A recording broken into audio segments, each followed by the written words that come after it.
अगर आप भी चाहते हैं तो कबीर स्थान और आप ही के निर्गुण भजन सबसे पहले आप तक पहुंचे तो हमारे चैनल को सब्सक्राइब जरूर करें और साथ में बेल आइकॉन को दबाना ना भूलें। साथ ही वीडियो पसंद आए तो हमारे वीडियो को लाइक जरूर करें।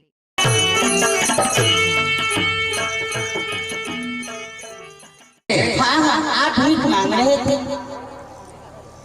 अच्छा, अगर मैं भीख मांग रहा था तो फिर तुम वहां पर क्या कर रही थी? मैं भी आपको साथ भीख मांग रही थी। मेरे साथ? जी। हे राजकुमारी, ये बात मैं समझा नहीं कि तुम मुझे क्या कर रही हो। हे राजकुमार, इस जन्म में नहीं तो इससे पहले पूर्व जन्म में। इससे पूर्व जन्म में? हाँ हाँ। अच्छा, अगर आपको याद नहीं है तो मैं आपको पूर्व जन्म की कहानी सुनाने जा रही हूँ। आप ध्यान पूर्वक सुनिए। हे राजकुमारी, ये तो आजकल की बात नहीं और तुम इससे पूर्व जन्म की कहानी तुम मुझे सुनाओगी तो मैं सुनने के लिए तैयार हूँ। तुम सुनाओ। हे राजकुमार, हाँ। इससे पहले पूर्व जन्म में आप जात के करोड़ी थी। अच्छा, और मैं करोड़ में। आप और हम दोनों पति पत्नी थे।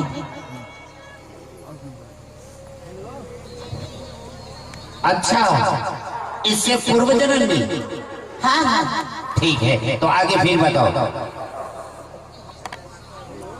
हे राजकुमार, इससे पहले पूर्व जन्म में हम और आप नीच जाती थी, छोट जाती थी। जात के आप करोड़ी और मैं करोड़ी थी। एक दिन हम और आप किसी शहर की ओर मांगने के लिए चले। जैसे कुछ दूर आगे बढ़े तो एक सत्संग समारोह लगा हुआ था। तो हम भटकते भटकते सत्संग का पंडाल में आ गए। आप भी राह भूल गए थे। आप भी भटकते भटकते सत्संग के पंडाल में आ गए। मैं आपको आवाज लगाई, आप आए। आपसे कहे कि थोड़ा देर सत्संग सुन लीजिए। आप सत्संग सुनने के लिए नहीं चाहते थे। आप यही कह रहे थे, चलो चलो, हम लोग को सत्संग से क्या लेना देना है, चलो मांगने के लिए। मैं आपसे बार बार अर्जी विनती की तो आप सत्संग में छोड़ दिए। जैसे मैं सत्संग के पंडाल में आके बैठी वैसे सत्संग खत्म हो गया। अच्छा, जो सत्संग में उपदेश दे रहे थे उन्होंने कह रहे थे कल फिर सत्संग होगा, आपको बुलाया, आप आए। आपको कहा कि सिरका सिरकी डेरा डंडा इसी जगह डाल दीजिए। रात भर रुकेंगे, कल सत्संग सुन के यहाँ से फिर किसी दूसरे शहर मांगने के लिए चलेंगे। अच्छा, तो फिर क्या हुआ? आप डेरा डंडा उसी जगह डाल दिए, सिरका का सिरकी तान दिए।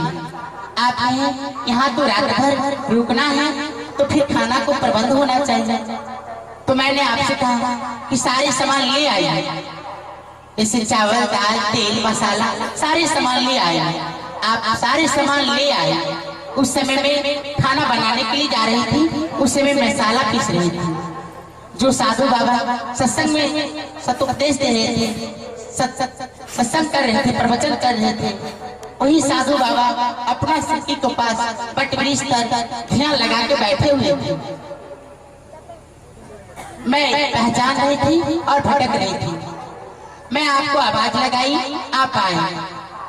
आप साधु बाबा को नहीं पहचान रहे थे, नहीं देख रही थी और मैं देख रही थी।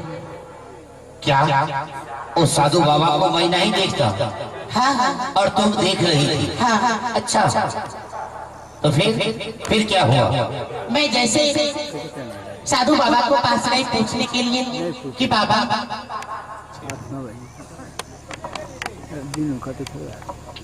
आपको मैं देख रही हूँ और मेरे पति आपको क्यों नहीं देख रहा?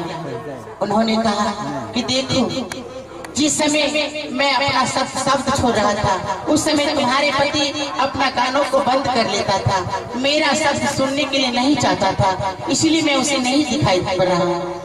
तूने मेरा शब्द सुनी, हृदय में ग्रहण की, उस पर चलने का प्रयास की, इसलिए मैं तुम्हें दिखाई पड़ रहा हूँ। अच्छा, फिर क्या हुआ? फिर आगे बोलो। मैंने बाबा से पूछा कि आप कहाँ से आए हैं बाबा?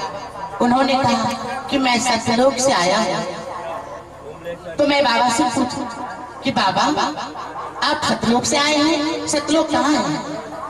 उन्होंने कहा सतलोक यहाँ नहीं है, सतलोक 14 लोक से ऊपर है।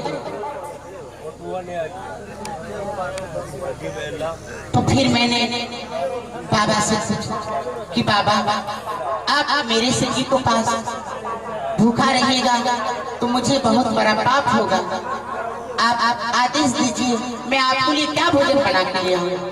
उन्होंने कहा कि मैं भोजन नहीं करता हूँ। मैं वहाँ रोने लगी कि नहीं बाबा, आप नीच जाति समझ के, छोट जाति समझ के आप मुझसे घृणा कर रहे हैं, छुआछूत मान रहे हैं। कल तो आप सत्संग में कह रहे थे मैं जाति पाति का भेदभाव नहीं रखता हूँ, छुआछूत नहीं मानता हूँ, आज क्यों आप छुआछूत मानने लगे? तो उन्होंने कहा कि तुम्हारी शारदा से मैं प्रसन्न हूँ, जाओ तुम्हारे स्थिति में आशीष भोजन है तो ले आओ। आपको चावल मांग के लाए थे ना, तो आपसे जो आप चावल मांग के लाए हैं वो चावल मैं बाबा को दान दे देती हूँ।